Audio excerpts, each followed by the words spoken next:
Tell me about the evolution of Therese from your entry into the workforce and back in a very different time when you were treated very differently. And my understanding is that as an industry could be an incredibly sort of not sexual assault, but sexual harassment and that sort of stuff back in that day.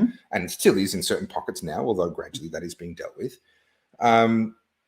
How did you learn and grow, and how did you deal with some of the conflicts that inevitably would arise under those circumstances? Yes, and there were, and I think it would be quite frightful. When I think about the behaviours that I put up with at the time, and some classic examples, which I find amusing today. I probably shouldn't, but there was one, and I was in corporate finance. I'm the only woman there. I'm an analyst. And we all went out, big boozy lunches as you do in the 80s, Yes. Your clients were property developers, and I'm talking, this is the Brisbane property market, so those white shoe sort of property development people. And so you had to be very balls and all. So, and I would go to these lunches, and they would go to a strip club afterwards, which would not happen today. Yeah, couldn't. And invite you along. It's like, really? I'll be fine. I'll go yeah. back to the office. You just run ahead. Yeah. Or members of men's only clubs. Yeah. Not strip clubs or anything like that. But just where only businessmen met. Yeah. Many of those back in the day. Well, there are a few of those around still. Not many, but I would think that the people that would frequent them today would be on the other side of 55. Yeah. I don't think that that's where you want to hang if you're a 28-year-old corporate banker today. I don't know. I think you want to hang where the cool people hang. Depends on how big the deals are. If the deals are big enough. So how do you handle then that kind of, obviously you can't go to HR back then. They don't care. That's normal. There's no... Correct. You can't go anywhere up the chain and get any sympathy from anyone. So how do you survive in that world? Yeah, that's an interesting. You know what I did? I studied and kept investing in my education, thinking that would be the answer. Yeah, right. Topher. And that's okay. So I invested a good decade in doing that, in upskilling myself. So, and I did feel so I got my fulfillment, and my sense of personal satisfaction from that investment in education. Yeah. And what it did, I built around me a cohort of people that were not from this horrible, horrible industry that I was in, but a cohort of people that were in astrophysics or in emergency services, or they were in mining. Yeah. Because as a cohort, we would work on different projects to solve problems. In my master's degree, with a cohort of people from different industries. They were uplifting and positive, and I was achieving great outcomes through that. So I found another outlet, I suppose. Topher. It's an interesting thing. People, I was homeschooled, and I'm homeschooling my kids, and people sort of say, "Oh, but what about the social aspects of it? What about, blah, blah, blah." And I say, listen, homeschooling can be done well, and it can be done really badly. And the difference is very, very simple. Done well, you raise a child in a big world. Yeah. Done badly, you raise them in a small world. In an insular world. Yeah. It goes back to the bubble. Yeah. And what's really interesting about what you did, perhaps without realizing what you were doing at the time, was despite the fact that the whole culture wanted to keep you in a small world, you're just the analyst. There's a glass ceiling. Don't get too big for your boots, etc. You said, I'm going to go and find a way to give myself a big world. Yeah. True. Yeah. You know, you found those people that could broaden your horizons and actually enable you to live in a much bigger world than the place that was made for you as a woman in the world of finance. Yes. Interesting. Yes. I don't have anything deeper than that to say. But interesting. You took control of your own destiny in that sense, without necessarily you realizing at the time that that's what you were doing. I don't know. Maybe you did. I probably didn't consciously think about it at the time, Topher. Yeah. So, and it was also something that gave me a sense of purpose too when I started my family. So probably a bit older than you guys were. Yep. And even taking that time out of the workforce, because having my children later in life, so you go from someone that was identified by virtue of your occupation, which was reasonably prestigious, and your qualifications, to now becoming a mother. And I really struggled with that loss of identity. Yeah, Yes, right. I did. Right. Okay. So I found mothering to be like really boring. I really want to touch on that, but I want to touch on this Yes. one by Ethel Brute first.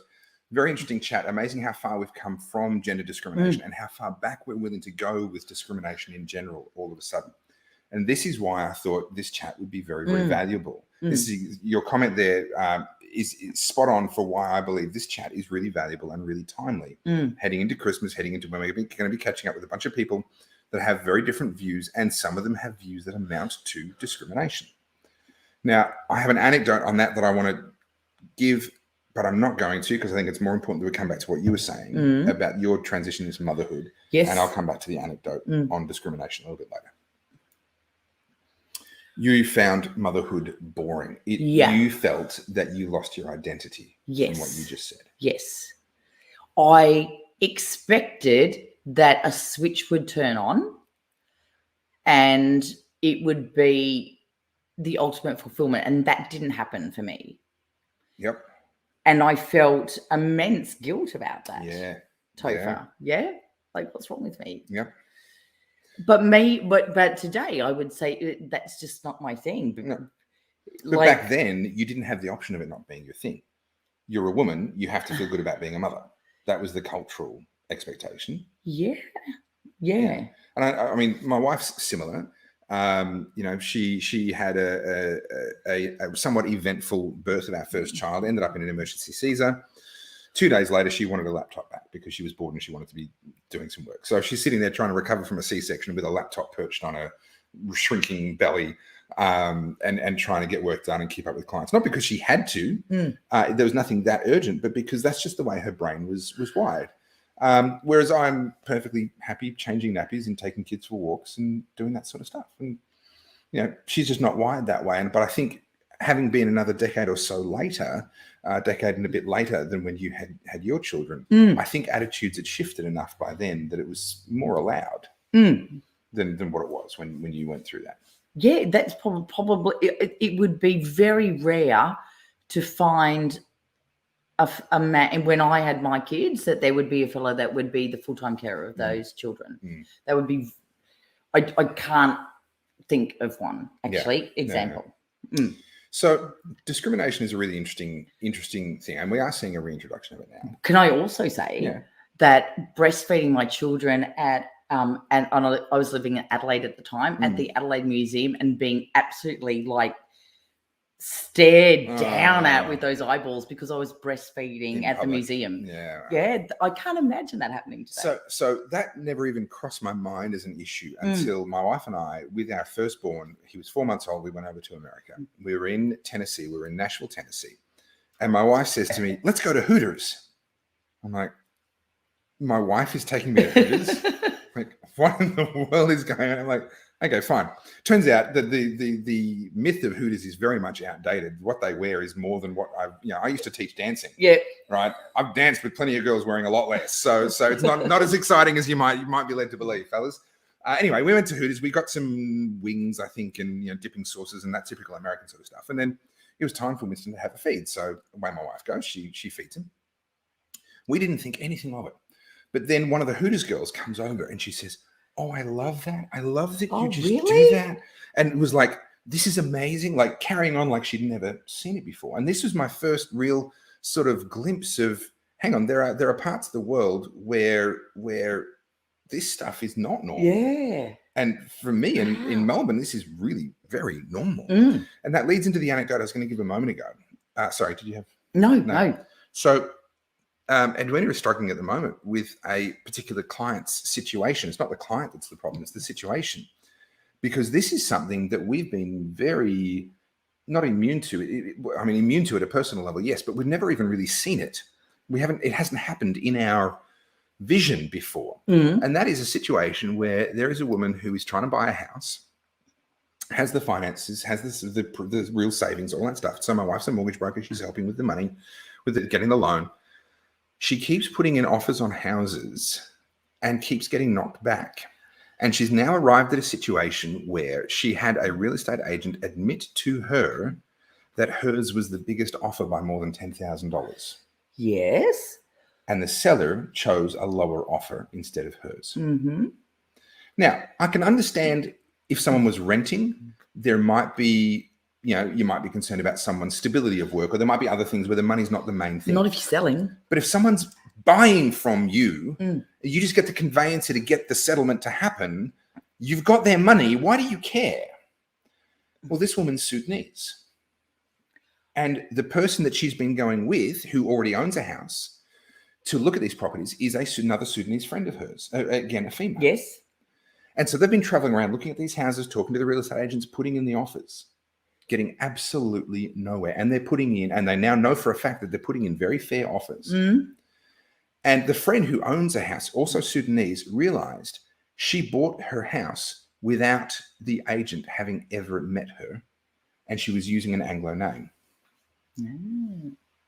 And suddenly we're looking at this going, she is literally being discriminated against, either on the basis of the color of her skin and where she was born, or on the basis of being a woman. But given that women do buy houses all the time, this does genuinely appear to be, and I'm not someone, again, I'm not quick to cry racism, but this genuinely looks like people are actually willing to cost themselves $10,000 for the sake of not selling their house to someone of the wrong.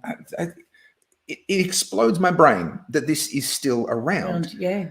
But in 2021, where we have government introduced discrimination between the jabbed and the unjabbed, etc., you kind of go, right, that's why it was so easy to do that, is because people still hold these kinds of ideas, maybe under the surface, maybe buried a little deeper than they were in the 1980s, but they're still there. And it's very easy. It's very easy to bring them back to the surface now.